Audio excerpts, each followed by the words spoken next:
Hey folks, Layman Pascal here on an integral stage subseries we call Love the System, in which we explore the processes, procedures, protocols, and platforms that might correlate to higher stages, deeper states, and richer understandings in human beings. And I think we all know pretty well at least two things today. One is that algorithms are accelerating in their impact on how we organize almost everything. And the other is that the institutions we set up over the last few centuries to handle modern society have been, to some non trivial degree, destabilized, degraded, dispirited, and revealed to be out of step with our cultural needs and the urgency of cultivating a wisdom civilization of some kind. So there needs to be, thus, a complementary combination of the regeneration of our institutions and the cultivation of new alternative institutions. And here to tell us in general how the Palinode project is addressing those widely felt contemporary realities is Danielle from Palinode. Hi. Hi, how are you, Layman? I am stupendous. And Nice. also, I have no idea. Right on, right on. I Well, always say thank this, you. I'm good enough that I haven't been carefully tracking how I'm doing. Okay, I see. I guess that's a good state to be Yeah. in. We're not anxious about our own mental state. Yeah, so good. No. Uh, Well, thank you for having me on. I appreciate it. So, yeah, I'm thrilled. Love the cabin. Love the tattooed arm. thank you. Um, let's start with what's your sense? How do you evaluate the current state of our cultural institutions around education and our cultural commitment to education? Where are we right now? What's interfering with what we're trying to do? What's holding back our next potentials? That's a great question. Well, I mean, to be forthright, I believe that our current educational systems, both whether you're considering public schools or universities, they've become merely job prep, right? That what they're doing is preparing people for vocations, right? Which is great for many people, but even those who enter into trades need to have the basic resources to think critically and incisively and in ways where they're taught that their questions and their opinions and their ideas have weight and value, and that there are perennial ways of knowing and ways of entering into the world that we're just not offering to people anymore in whatever form of education we are encountering in the world today.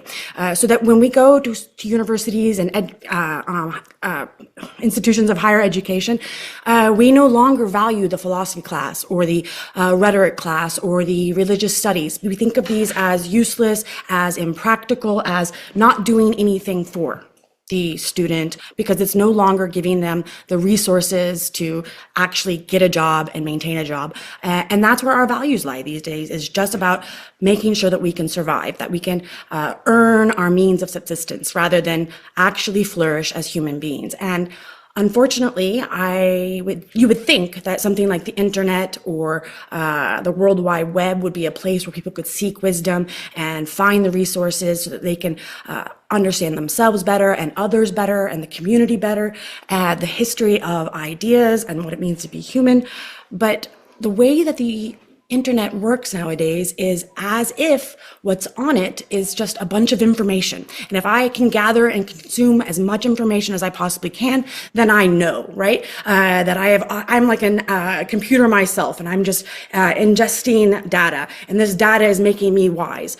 But no, it's not, because you're not actually thinking about it. You're not being guided to understand that when you read the Phaedo, it's possible that you can truly internalize the idea of what it means to have an immortal soul, or that when you read Nietzsche's Thus Spoke Zarathustra, that you can live the life of a dancing star, rather than just read these people and think that they're just crazy hippy-dippy philosophers. So, Yeah, that reminds me of I don't know if you ever saw the old comedy movie A Fish Called Wanda. Had a bunch of the Monty Python people, but there's a scene where Kevin Kline, as the low IQ sociopath, he's always trying to read Nietzsche, and he finally says to Wanda, "Look," she calls him an ape, and he says, "Apes don't read Nietzsche," and she says, "Yes, they do, Otto. They just don't understand it." exactly, that's right.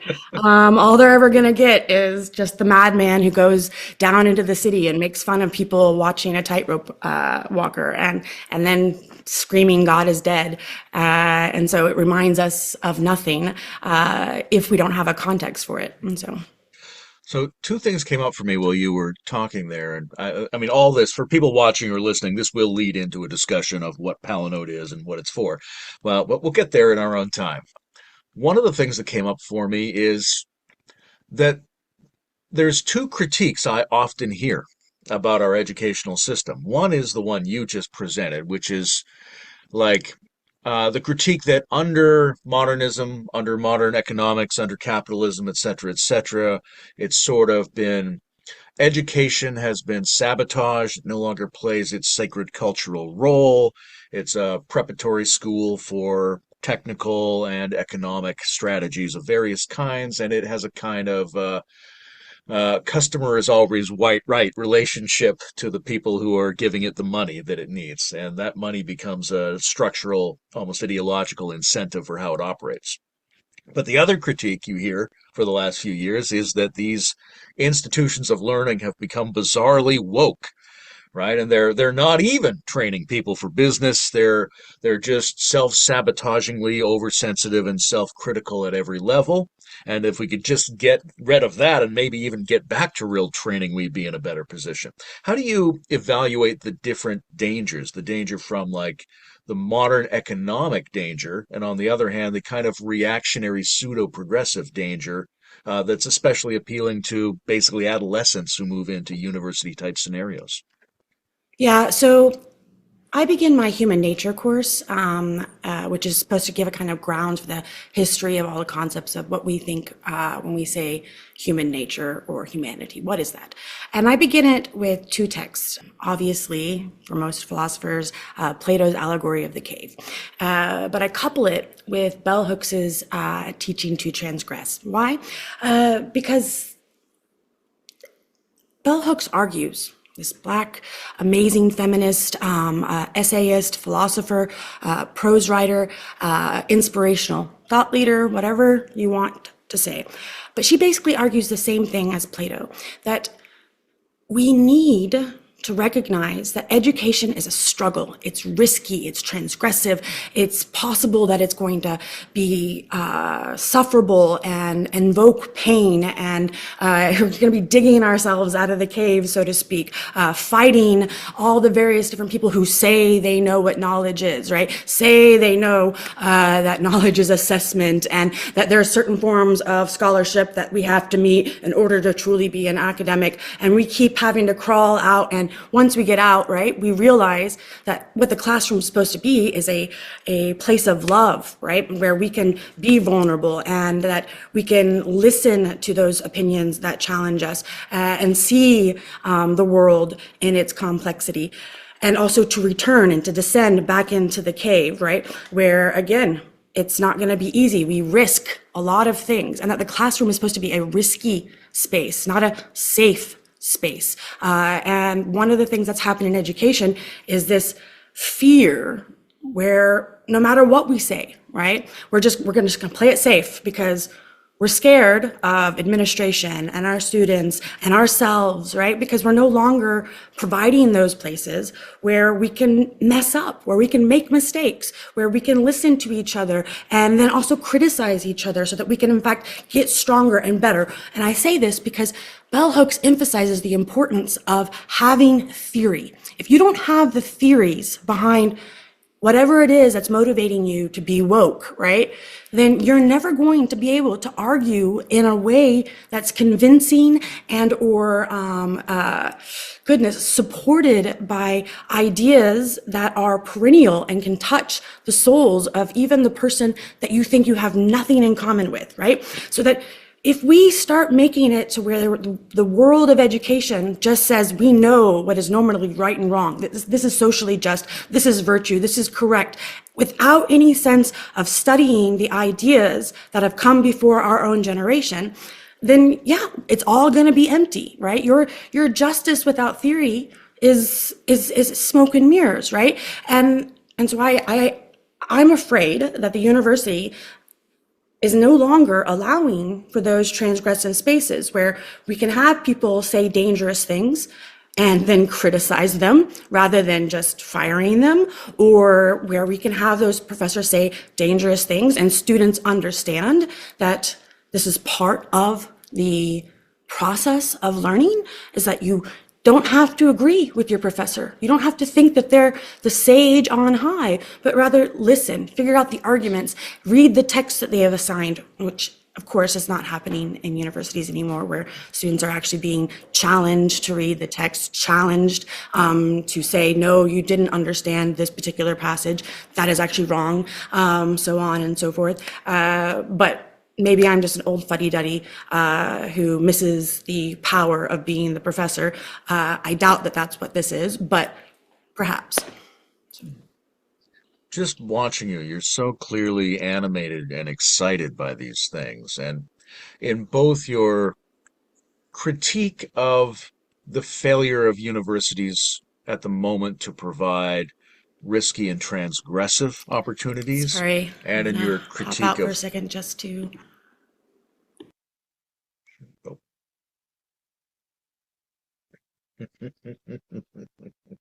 I'll put the record back on. Okay, so what I've heard from you so far are two critiques. One critique of the academy currently as failing to provide risky and transgressive opportunities, and another one in terms of the academy failing to provide like the richness of the humanities, the richness of understanding above and beyond the technical utility of preparing people to play a role in the economy. And Mhm. in both of those, I hear um, a failure to provide intensity, a failure to provide excitement, right? That the excitement of being uncomfortable or the excitement of being turned on by abstractions and nuances. And I'm looking at you and you're animated, you're excited. It seems to me, and tell me if this is true, that you feel like education and ongoing education, particularly, maybe needs to be embodied and arousing and exciting in order to operate, energizing. Yeah, I do, but I can also remember some of the best professors I've had may not have been nearly as passionate and exciting, but they're passionate inside, right? You like I can remember Professor Martin Moore's, right, where he, was slow and he'd move around the room very carefully, but he always had that wry smile, so that even though his he's pedantically seeming impassioned, there was always that twinkle in his eye, like, you get this idea about Kant? Do you understand? So no, yes, I do believe that we need to have passion and excitement and an embodied, lived understanding of these ideas and what they can do for our lives. But that doesn't mean that you have to be like crazy Danny jumping all over the place. The way that we embody these ideas is unique to every individual. And that's one of the things that we have to understand, is that it's so complex and diverse how we can live this particular philosophical life when you're informed by all the great ideas of the past, and knowing that you can play with one idea and then give it up and turn to another idea another day, that there is not a uniform way of being an intellectual or being a philosopher. I always say philosopher adjacent, right? Or being a spiritualist or being a capitalist or a Marxist. Like, all of these things can come in a variety of different forms. And unfortunately, both the university and the way that we think of prolificity or who we are on social media puts us in these boxes where this is what it means to be an academic. This is what it means to be a hippy-dippy spiritualist. This is what it means to be a Marxist. And there's nothing in between, right? There's no complexity. There's no connection between various different ways of life anymore, because we're forced into these boxes of the same, the same, the same. And that's who you are. And that's the exact idea that you need to embody. And it's just exhausting having to be the same, right? Having to be these paradigms of what it means to be an intellectual, or what it means to be an activist, so on and so forth. And so, yeah. Oh, it sounds to me like that's a cry for multi-perspectival capacity as one of the things that our higher centers of learning need to cultivate in our populations, the ability to explore and play with and move between different lenses in reality, rather than getting stuck in them or even sort of encouraged by politics and media to break up into certain over-identified subsections of the population, right? You're a this, and you're a this, and you're a this, right? That's we're all vulnerable to that. And it seems to me the only way you build an immune system that can handle that is to practice and have someone template for you the ability to move between those and have that be an exciting, interesting, playful thing that we're like, yes, it's risky, but you have to be safe enough to take that risk, but you have to take that risk. Mm-hmm. 100%. No, because that's what life always is, right? Is this kind of moving between the dangerous, always skirting that edge, like looking at the abyss, right? Knowing that you could fall at any minute, but then recognizing that it's exciting, it's fun, it's like realizing that you might not have known the very thing you thought you knew your entire life can be both scary, but also an opportunity to become more than you are in this particular present moment, right? And so like I always think of ignorance and the discovery of your ignorance, or the discovery of your kind of nothingness, the discovery of your, yeah, lack of being is actually this kind of wellspring of nourishment and food that keeps us ever in this state of transformation, right? Again, I'm appealed to Nietzsche, right, where this is how we can become those, laughing, dancing individuals who also weep and cry in a way that it's not going to say no to this world, but yes, let's grab life by whatever little bit of dust we have and turn it into a castle. And of course, this is why I started doing the work with Palinode, right? So as you know, I started Palinode because I was disenchanted with the university system. And so I started this, social media, trying to make videos that were fun and great. But that led me to realize that it's the algorithms and the way that we think about the internet that's part of the bigger problem, because more and more students are turning to social media to get their wisdom, and more people are turning to Google to just look up what the knowledge is supplied in, say, Plato's Republic, and then they know that it's about building a perfect utopian city when it's most likely not about that at all. But nobody's getting the challenges. Nobody can challenge Wikipedia except for by going on it and retyping it and so on and so forth. And then you fight it out again. We hear this all the time, right? The internet is killing our youth, right? They're all just about likes and scrolling and memes and GIFs. They have no attention span. All of that bewailing and bemoaning. The sky is falling, Chicken Little, and then even worse yet, they're just scrolling all the time, and then AI is going to reach its singularity, and then now we're all going to be drones to it. And as a Platonist, right, card carrying, by the way, I can get it for you if you want proof. As a Platonist, I believe that nothing is either good nor bad in and of itself, right? That it's the way that we build our technologies, the way that we interact with them, and the purpose for which we are building them, right? As the Neoplatonists would say, the telos, right? The end. What is the reason why we're making this? And for most people today, we make algorithms and AIs in order to make money. And how do you make money? You design things that are efficient and keep people in a demographic so that we can easily sell commodities to them. And more importantly, that people can become commodities themselves, right? If you're the person, the cat lady who likes cat videos, then it's easier to sell you catnip if you remain the cat lady who likes cat videos. And so we're going to keep feeding you the same, so that we can keep selling you and selling your information to other people. But what if we design algorithms, right, that don't just, react in the amygdala brain, or, that part of us that is always in survival, fight or flight mode, right, where we just want to get pleasure and the dopamine of liking something, or we want to be angry. What if we design an algorithm that actually wants to activate that creative thoughtful, strategic, like all those like various different things that keep us playing and having that curiosity, that loves being challenged, that loves even losing, and just because the game was fun, all of that stuff that keeps us in a loftier part of what it means to be human. And not all of us are activated in that way by reading, Plato's Phaedrus. Some of us get it when we're watching something like Loki, right? And we realize, oh, the trickster god. The trickster god is that it could be that I live in a world manipulated by a trickster god.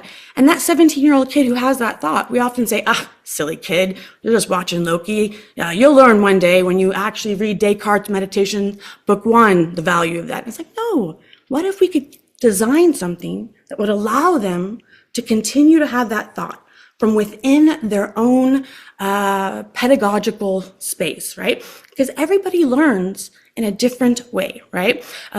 There's all sorts of unique pathways to thinking the trickster god and the value of thinking the trickster god, whether it be through Loki or the Poetic Anita or, Descartes' Meditations, book 1, and reaching another conclusion. Like, is it possible that there's a trickster god, but also that it's omnipotent or omnibenevolent?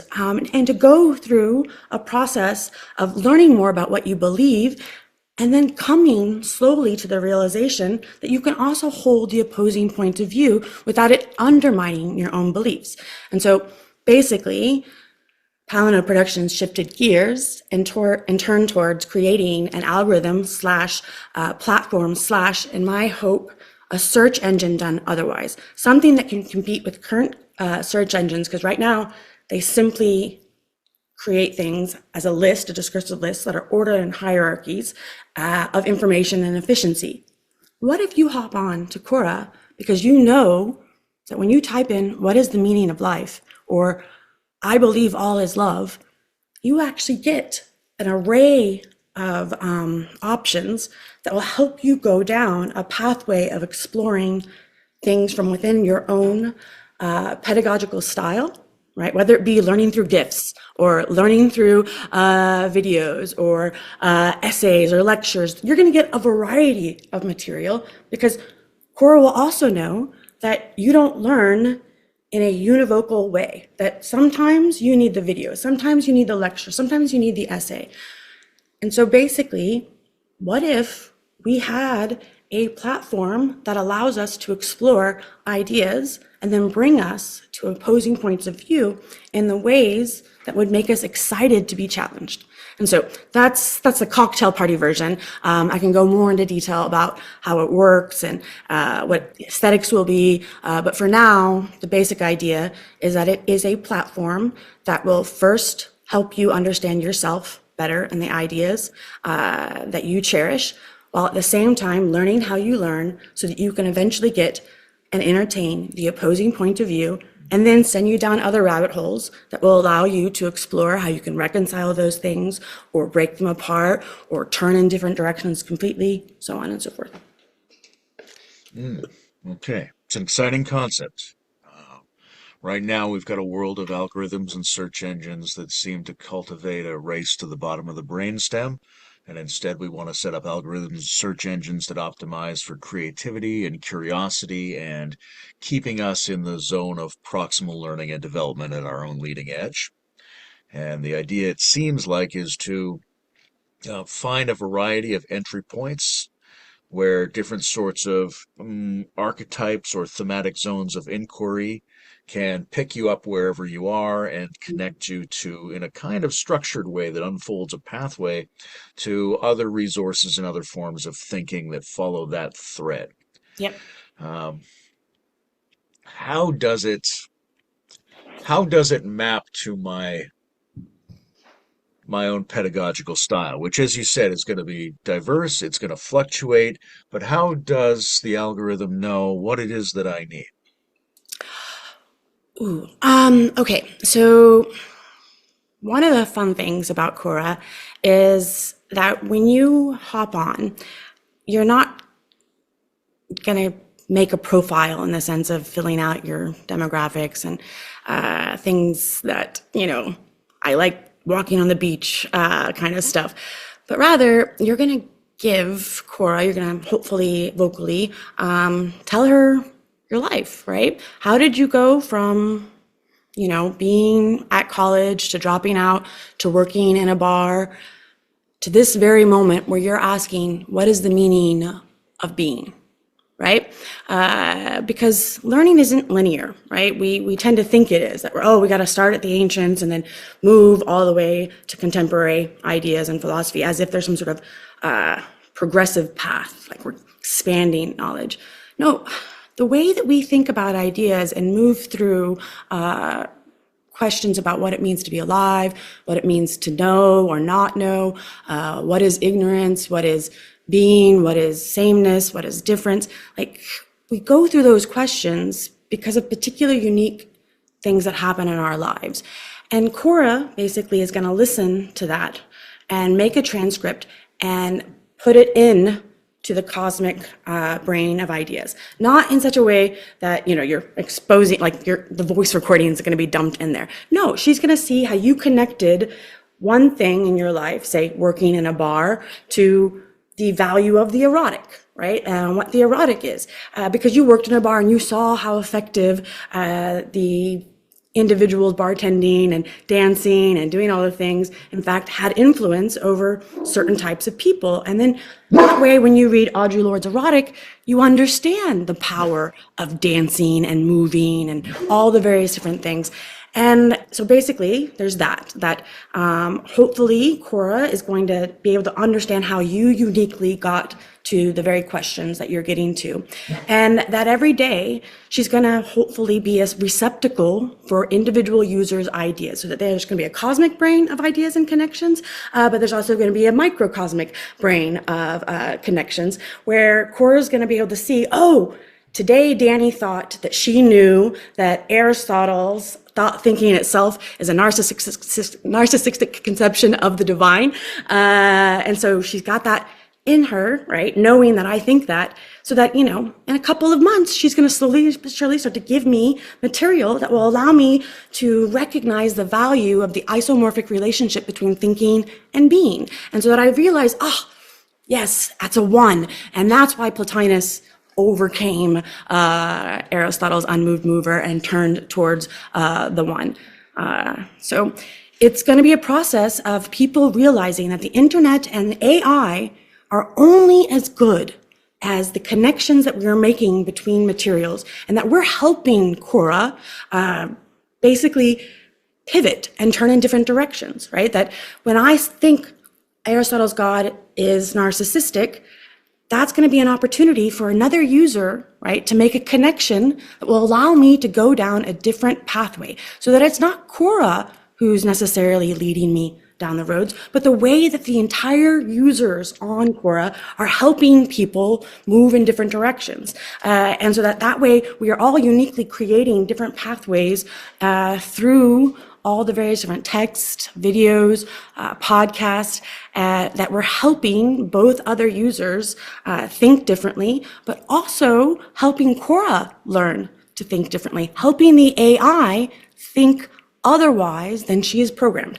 Because that's the only way AI can actually become more humane, is that if it's learning from the way that others are guiding people down different rabbit holes and pathways, hopefully in such a way that they're never completely antagonistic to opposing points of view, but showing how opposing point of views have theories and foundations that make them rational, even when we think they're crazy.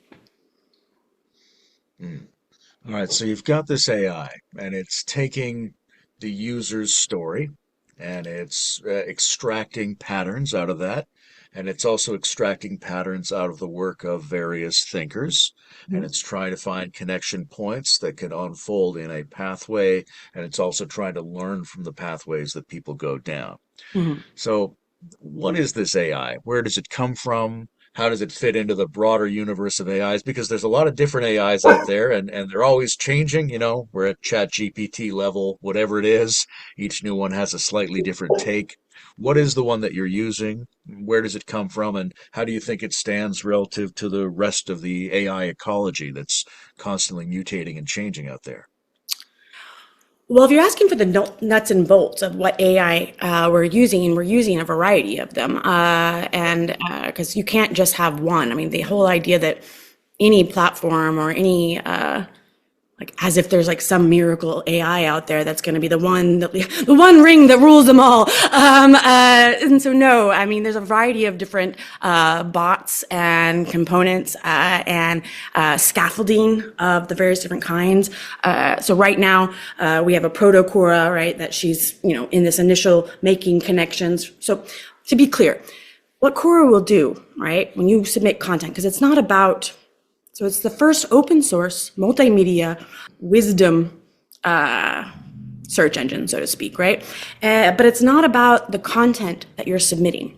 You can submit content, we want you to, right? Like that's gonna be one of the most important things. And that content can be podcasts like this one, but it also can be the GIF that you made because you understood something and you thought it was funny, and so you put a philosophical idea in a meme or a GIF, submit that kind of stuff. I have students create art all the time in my classes because I know that we don't all show how it is that we understand and are digesting ideas through writing essays or taking tests, but we can make a song, right? So for example, after reading the Symposium or after reading the Symposium or Audre Lorde's The Erotic, I often show Little Nas's Montero to show, like, look at this artist who's obviously learned from these texts and ideas and has created this shocking and controversial but very beautiful video that turns things upside down with regards to our cultural norms and values.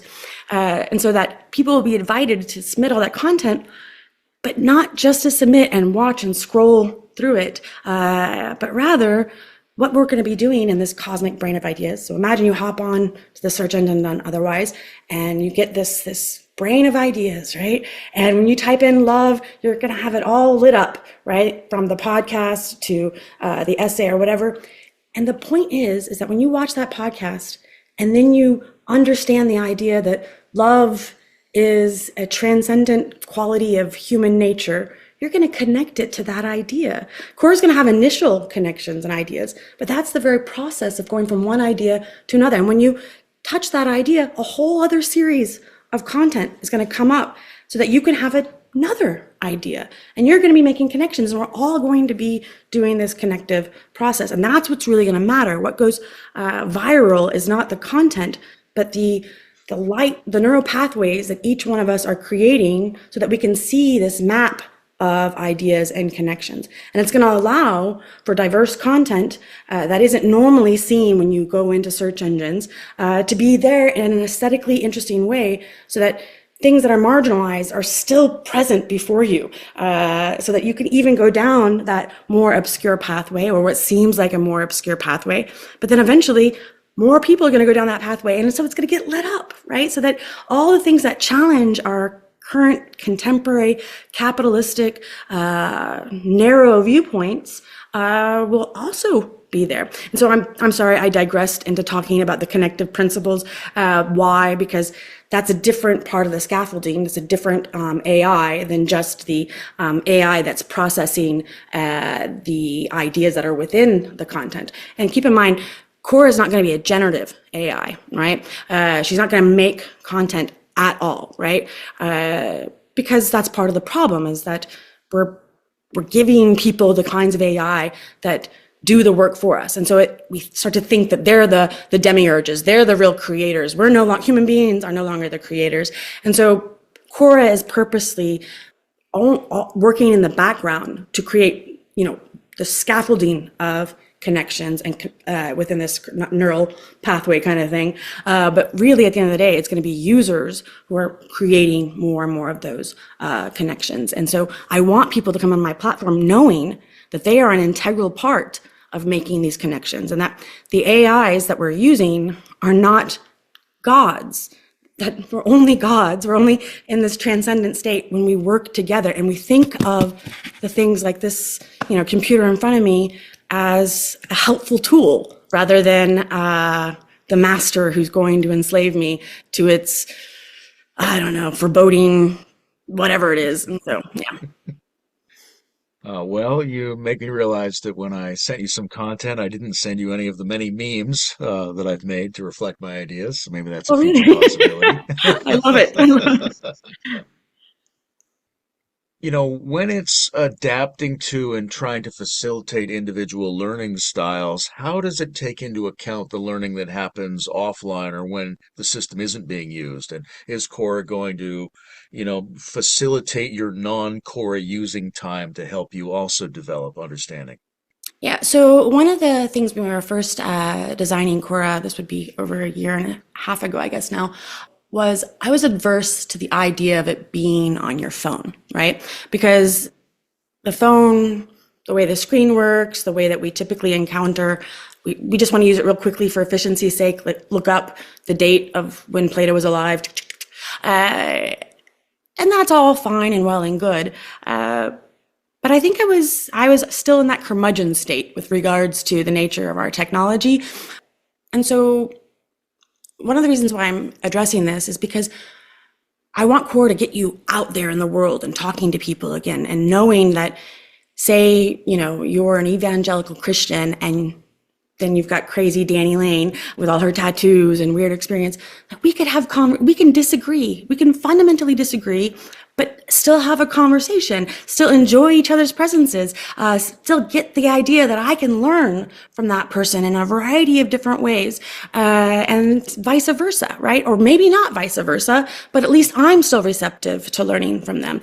And I want Cora to be able to be there, so to speak, when you have that idea after talking to your friend who has an opposing point of view. And so basically what she's going to be with regards to on your phones is like a kind of diary so that, you can be like, hey, Cora, I just had this crazy idea that I got from talking to, I don't know, Brittany the barista, and that when you go to the art gallery or when you are playing video games with your friends, you could quickly pop in the ideas that you're having, so that you're constantly being able to know, oh, any time of the day is the time for me to be engaging in philosophy. In fact, is it possible that I never have to turn off the philosophical, even when I'm tired? Like I could still be playfully teasing those ideas and fostering that as a lifelong, fun, exciting, exhausting way of being in the world.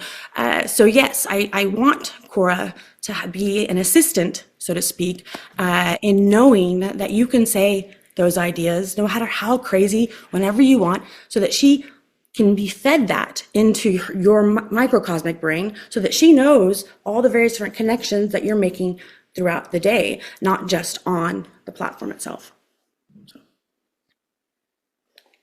There's such a transformation occurring right now, and it's hard to know how to evaluate it because, in some ways, we're always undergoing technological transformations, and that gives a lot of people reason to feel like anything they hear about radical shifts is probably exaggerated. And yet, I find that as I try to adapt to using AI for information, that it really makes a lot of my previous efforts useless. I don't want to do regular search anymore. I don't want to have to think of a thing and type a thing out and then look at a bunch of potential pages and evaluate whether they work. As soon as I pull up my phone and I say, hey, I'm watching season 3 of The Sopranos right now, and there's an episode where there's a guy who looks like this guy in this other movie and he's wearing a black hat. Who is he and what else has he been in? And it gives me the correct answer, and it bypasses ordinary search in a way that almost makes you feel like a convert to something Mm. new. Now, the tech element of the economy is really excited, and I think in many respects really aware of what these new tools can do. But when it comes to academia and when it comes to even thinkers and the producers of intellectual content, how aware do you find that they are of this, of what AI can be and what the new interface to knowledge might be in the very immediate future? Oh, goodness. Unfortunately, I think most academics are afraid, and I think rightfully so, right? Students are increasingly using ChatGPT to write papers. They're increasingly looking up on Wikipedia while in class, while somebody who's an expert in Kant is lecturing, they're looking up on Wikipedia the critique of pure reasoning and then asking questions that they think are going to undermine the professor because they've got the Wikipedia there in front of them. And so right now, the general tenor that I am getting, and so I do not speak for all academics, is just a fear and looking for crutches to hobble their way through this technological boom, as if in a year or two it's going to be over, right? As if like things are just going to be the same eventually again. Like we're just going through a phase, and or they're waiting to retire because they don't want to have to deal with this generation, or they're creating things like Duolingos for philosophy or religious studies, like kind of really, again, dumbing things down, right? Rather than challenging so that it could be accessible on the internet. And really, I hope that Khora will meet people where they're at, but will never be a place where we just keep in that rut of the shallow, right? That the kid who starts, with that idea of the trickster God, that, let's hope 7 years from now that they still learn from memes, because I still learn from memes too. But they are now growing in such a way that they're also enjoying a heady lecture with the guy with elbow patches. And they're able to listen to that without thinking, whatever culturally just predisposed ideas typically go with that, right? And so, yeah, I hope that more academics get on board to the idea that the technologies that are being made can in fact be used in such a way that we connect with each other rather than further reinforcing academic hierarchies or echo chambers or individualism where we're completely alone with our own thoughts and therein becoming slowly solipsistic or narcissistic or nihilistic, none of which are all bad in themselves. Again, sometimes it's good to go down those routes, but unfortunately, it's when we keep going down those routes and we stay down those routes, we simply become a commodity again. We become something that only cares about our own pleasure and pains. And so, Well, speaking of the commodification system, let's say, I feel like a lot of the impetus to create institutions of higher learning came out of a kind of noble, humanist, even sacred motive, but that the economic and social infrastructure slowly, not necessarily erodes, but it restructures the way people feel in those spaces, right? The ideology in the sense of the way that our practices and incentive structures sort of replace or colonize our individual attitudes and what we think is a good decision to make, so that over time, these economic patterns subvert a lot of these institutions regardless of whether they were set up with a different motive or not. So when it comes to Khora and Palinode, what is the economic structure here, and how are you going to make sure a similar thing doesn't slowly occur to this institution? so in my lifetime, I will make sure that it doesn't happen. But I'm also of the belief that everything good will eventually become its opposite. So I'm not gonna say, look, Khora is gonna solve the world's crisis and then it's forever going to be perfect, right? Like we're gonna enter into the Callipolis, the utopia, because Khora was finally able to help the masses play with ideas and to think critically about themselves and others and the community and the systems in which we live in. Hopefully, she's going to inspire all of that hope that allows people to change and see their own power and the value of who they are. But yes, one day, I know, as all great things do, it will be corrupted by someone. And hopefully that person won't be me or any of the people on my team, because we all believe in the power of what we're doing and the value of it. But we're not so naive as to think one day somebody won't come along and just like, Tesla or people who've made all sorts of various different amazing inventions, they didn't realize that all of their things that they were doing were going to one day be the service of turning us all into drones that all speak the same about let's get married and get a job and have 2 dogs and 1.3 kids, whatever it might be, right? Like he didn't, like the aim was for the higher good, right? And so eventually it got perverted and transformed into merely producing goods and consuming goods and information and efficiency, so on, yada, yada, yada. You know what I'm saying.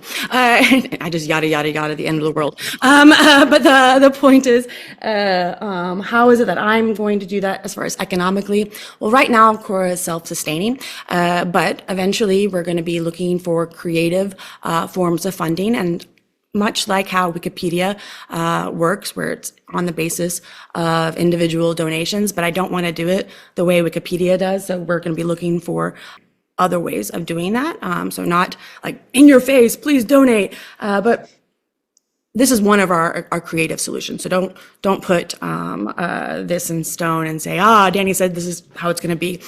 But imagine you're on Khora and you're going through various different ideas, and you've been thinking about things, and then you put an idea that you had while you were thinking about things in your little cosmic brain, which hopefully coders one day will start submitting code because they're learning various different philosophical ideas that then challenge them to create code or whatever it is. Like, so again, imagine your carpenter gets onto Khora, and Khora is going to give ideas so that the carpenter can think through the demiurgic god, maybe, who knows. And then they have an idea that allows them to think, I should create this. And then they post their creation because it's part of the showing that philosophical ideas and are actually expanding and allowing that carpenter to think differently about cabinets or whatnot. But the point is that at the end of the day, when you're signing off, Khora is going to be like, hey, how do you want to contribute to Khora today? Do you want to make another connection? Do you want to make a piece of content? Do you want to make a donation?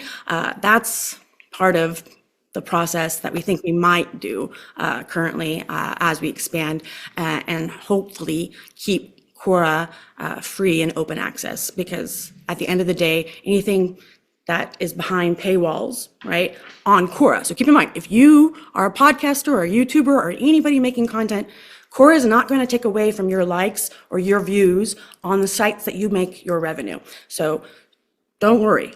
That's why it's a kind of search engine done otherwise, is that we're not going to force people to embed things into the initial Khora. Hopefully, as Khora expands, people are going to want to make the videos on Khora or the podcast on Khora. But for now, we want people to know that if you submit content, it will not affect your revenue stream. So that if you have a book that you submit to Khora, when people go down a similar pathway or argument that the book is also arguing, that they'll get to your book and then press on it, and it will take you to whatever site that you put there to purchase that particular book or the class that you're offering on X channel or Y channel. So, what about the community dimension? Because it occurs to me, well, 2 things pop up for me. One is, in terms of organically promoting things, some down the line, it's important for people to be able to see that other people who use this feel like it was successful, that they have moved in their understanding. hold on. Speaking of trickster gods, this is Loki. I think it feels like you want to have a situation where there's social proof of, by their fruits ye shall know them. Or like, hey, these people have used Khora and it really worked for them, and they feel like they understand themselves and the world better. And then there's another social component where I imagine people using it would like in various ways to talk to other people who are using it in order to process that and understand how they are. So what are you imagining in terms of a community component of this? Yeah, so the community component is all important, right? So that basically, first off, it's not about profiles where you stay the same, that you're an influencer who does this and you always remain happy, chirpy person, right? Like that's your profile. No, that the various different ways that we are questioning things and the various different methodologies as we change are the way that we go down different pathways will look different. And people in the cosmic Khora will be able to see, oh, look, Layman's in, let's say, mage mode today. And so that here, since I'm normally in mage mode, I know that what he needs today is something more esoteric. And so I'm going to light up that pathway so that you can see, I can go down this particular pathway when I'm thinking about Loki. I can go down Hermes Trismegistus and be thinking about X, Y, or Z in Egypt, so on and so forth. But at the same time, we can also go into breakout rooms, right, where we can, in fact, make our own community cosmic brains, say for a book club, right? We're reading Plato's Republic, and there's 30 of us, and we're all making various different connections and putting in content like Karl Popper or, Lord of the Rings or so on and so forth, so that everybody can see the unique ways of thinking through something as complicated as the Republic. And so, we're also hoping, we're not hoping, we have it already, that, people who would like to be guided by a philosophical counselor or by a professor or by a poet who happens to be able to capture the spirit of leading somebody down the pathway of thinking about the beauty of nature or the transcendent, so on and so forth. So no, the community aspect is not just a side hustle of this project, but it is all important. And you say, how are we going to know people are using Khora and changing and transforming? Again, it's going to be unique to each person, so that there's no paradigm of enlightenment. We have some paradigms, right? But they all are very different. What they have in common is a love of whatever this is that makes us uniquely human and alive, and a wish that people could see the value of that, right? And a creative sense of urgency to communicate that idea. But it doesn't look the same across traditions or cultures or people or generations. So there's not really going to be a way to tell. However, Khora will hopefully adapt to the way it is that you see your own progress. And by progress, I put that in, progress means that you can decline and it's not going to be a bad thing, that we're always going around in infinitely many circles, so that even somebody like myself will be challenged on my own platform to think constantly differently, that there's no endpoint to this infinite pathway through wisdom. But say you're the type of person that feels like they're progressing if they've got a quantitative metric, or maybe for me, and this is one of the original designs, is that I feel like I'm progressing when I can see the kind of geometrical pattern of my pathway. And so at the end of my day on Khora, it's going to, in fact, light up the various different pathways to show me, perhaps, that I made a dodecahedron today in the way that I went through Khora, or that dodecahedron actually has a song embedded in it, so that at the end of the day, I can hear the song of my journey through Khora that day and be like, yes, I made a real song today, rather than, oh, today I made some emo, that really sucks. Anyways, that's just part of the fun of it. So Is it offering things to me only based on what it learns from me about myself, or is it also offering me things based on things it might learn about somebody who's doing a lot of things similarly to myself? If somebody tells a story or follows connections in a way that's very similar to a lot of the ones I'm doing, is it learning from them and prompting me based on that information?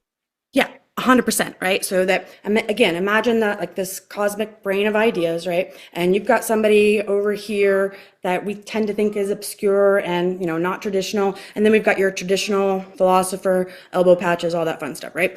And let's say, let's pretend politically you can see that they're not aligned, right? That they have nothing in common. However, they both had, let's say, epiphanies about the value of confusion, right? And since they're going down that similar pathway, visually, you're going to be able to see that a variety of different people are in that same apparatic space. They're in that same state of wanting to know what confusion is. Is it an emptiness? Is it a nothingness? Or is it, as I keep saying, a resource, right? And so that here I can see, oh, look, there's a 25-year-old kid who is going down this pathway and they're about to read X something. And since I know that one of the ideas that comes out of that particular text is this thing that happens in, say, Layman's podcast, I'm going to connect that for them. And so that we're all in this process of doing that, because Khora can't do that work all by herself, right? There's no AI algorithm that can really deviate and do something novel than what it was coded. But if people go on knowing that that's what they bring, right, they're the ones that are going to help people turn in different directions rather than just the AI doing it, then yeah, then we're in this exciting project of seeing the community aspect of all the things that we're doing together that isn't just the divides that we're so trained to concentrate on. Rather, hopefully Khora is going to show that we're connected and closer to people and ideas than we have actually been thinking for a long time. And so, yeah. So I think especially as a project gets going, the aesthetics and the interface determine a lot of the user experience and how interested they are in continuing to engage. So what's your thinking around the interface and how people are using this and how to have it be, if not a flow state experience, at least something that seduces them into further usage?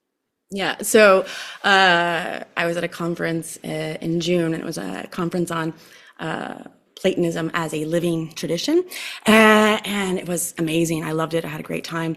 I argued that the dead are not dead, but the point is that I met an amazing artist there who was giving a paper. He's from London, and he's inspired by William Blake and does a lot of really beautiful work. And so I knew immediately when I saw his art that that's one of the initial looks of Khora, is what I'm hoping. So far, it's, as I said, this cosmic brain of ideas. And right now, what you guys will see when you go to Palinode Productions is just the marketing website. It's not at all what Khora is going to look like, but rather the first iteration is going to be these kind of moving, pulsing lights that here's a spoiler or an Easter egg, if you really zoom in on them, you'll see. So the word Khora comes from Plato's Timaeus, right? And Khora was the receptacle of the demiurgic ideas. And by receptacle, it means she had the power to grasp the ideas, hold them, and then also to shake things up and to make them otherwise than the demiurgic creator thought. And just like your content is going to be interpreted otherwise than you thought. So Khora is that principle of life or motion that shakes things up. And so anyways, but Khora also is part of the root of choreography, right? Which means to dance, right? And so that when you if you, what is the word, you expand in, you can see that those little lights are actually tiny little dancers. So, sorry, hat tip to Elton John. But the point is that we've got all these lights moving around, and then and I have another artist who is also amazing, who's been doing the history of photocogia, right, which is the history of photography, but not photography as just mechanically construed, but the history of people who write with light or use light in their process of being and thinking and creating. And so her work is going to be part of creating the neural pathways. And they're all going to be various different colors. Some of those pathways are going to be primary connections made by Khora, right? So that Plato's Phaedrus is obviously going to be connected to Socrates, right? And it's obviously going to be connected to the symposium, so these primary connections. But I'm really excited about the spectral connections, right? The connections of authors kind of haunting and ideas haunting, say, things that we don't really know, right? So that, when you read Derrida, that will have the specter of the Platonic in the background or something like this, right? And then there's another artist. So I told you how the pathways might follow geometrical patterns. Another artist who's making those pathways follow those various different geometrical patterns. And of course, I've done and have had some really awesome people do our UX research and help us think about how it is that we can make sure that my vision of what Khora's aesthetic and interface is going to be like actually vibes with young people, with a variety of different people, so that, we're not just going to appeal to the academic, but also to that 18-year-old kid. So how is it that initial user interface can do this kind of broad general work in its initial? Hopefully, as it expands, the interface will eventually learn to adapt and change and also be amenable to the way that you want to change it. So that I always think about those little cosmic brains. Of course, in the beginning, it's just going to be a little cosmic brain.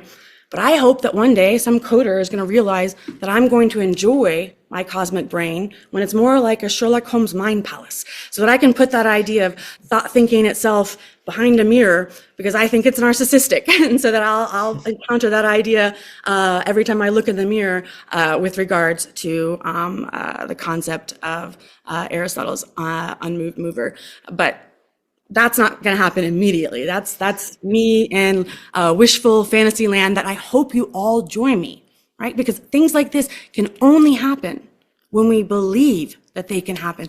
As a Platonist, that's the first step in the pursuit of truth, wisdom, and the good, is believing that those things exist, right? That maybe we'll never be able to understand them perfectly, but they are at least the guiding light, again, to use that fancy 25-cent party word, that telos, or that purpose that is drawing us towards being more than just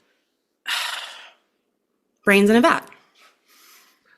All right, so how do people align with this telos? Where are you at? What do you need from people right now? And when can people expect to experimentally start using this thing? Oh, wow. Okay.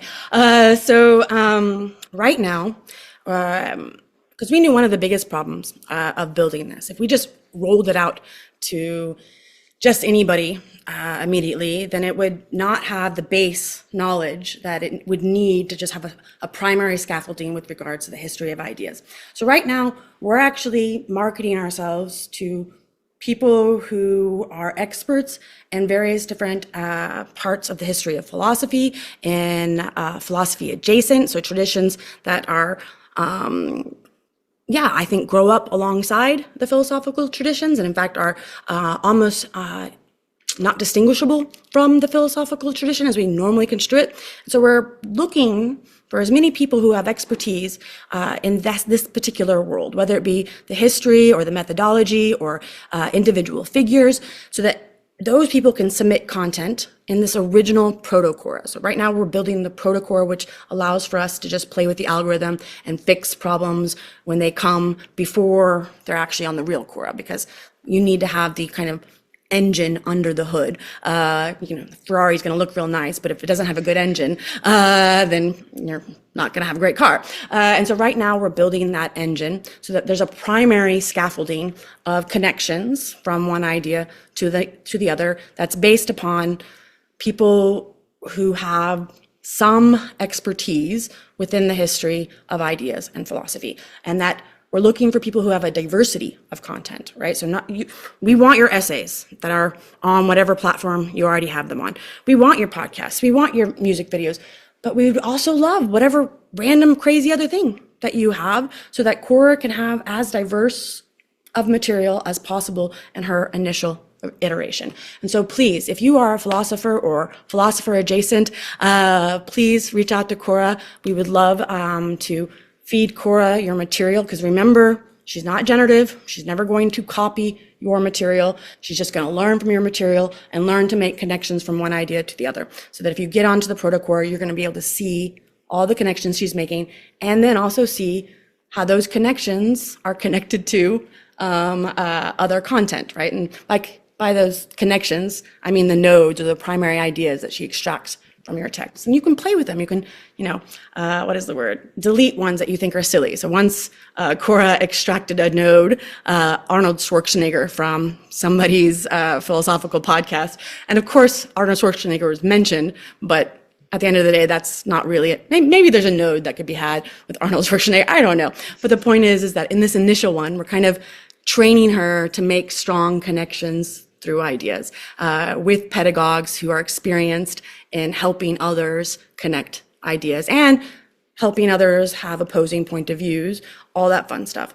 So that's an initial Khora. But then we're going to hopefully roll out the browse-only Khora somewhere around February or March, just depending on how well the user interface gets built in the way that we would like. you know how it goes in the world of actual graphic design, all that fun stuff. There might be hiccups that mean 2 weeks later or 3 weeks later, but that's just the nature of building things like this. A browse-only version that hopefully we're going to kind of turn to young people first that are in philosophy classes, so that we can first just see how a student who is trying to grapple with the Phaedo, right? That some professor is like, hey, I see that you're not understanding the fourth argument for the immortality of the soul. Maybe hop on Khora. Maybe there's content in there that can help you get that idea. And basically, that's where we're going to go first, is hopefully seeing how people who are like explicitly trying to learn philosophy move through Khora, so that Khora can learn and about how people learn these complex and difficult things that are also very simple and intuitive. And then the next iteration, so that's going to be the small invite-only, browse-only version. I will likely roll out the real version where we can make those connections and browse and submit content and do all the various different things that I'm saying. Both have this cosmic brain, but also this microcosmic individual brain in June is what I'm shooting for. So that way, this time next year, hopefully, that it will have been out for a few months. And so, but I don't want it to be big in the initial rollout, because we have to start small and we need to be small in the beginning. So I'm not expecting it to be a viral sensation this time next year. There's an old tradition of um, treating wisdom as female, with the concept of Sophia, and this famous passage in Nietzsche's Beyond Good and Evil where he says, suppose truth is a woman, have the philosophers known how to relate to women at all, things like this. It's an old tradition. You certainly seem to be treating this receptive remix of the demiurgic impulse as if Khora was a she. Mm-hmm. Um, how do you? Yeah, I'm just curious about that element. It's almost like you're invoking a goddess. Yeah, I would say I, if you read my research or any of my scholarship, you would probably know that I would answer affirmatively in that, insofar as I've been researching the indefinite dyad, the goddess night, all the various different iterations of this kind of feminine, life-generating spirit, but also destructive spirit. Don't forget. And I think about the Republic, and in the Republic, Socrates compares philosophy to a ravaged bride, right? That she was abandoned by the true philosopher, and because of that, she ends up being forced to marry a craftsman who is bald and just recently released from prison. And so that she's being used in ways that make her merely a thing versus what she could have been, right? This thing that we're supposed to marry ourselves to, that could keep us living what the Greeks called eudaimonia, this human flourishing, right? To be graced with a good spirit or God, right? Something that keeps us moving and living and being. And so no, whether it be Socrates' Sophia or the Gnostic Sophia or the Neoplatonic conception of the goddess night, or Artemis or Athena or Quadriloque,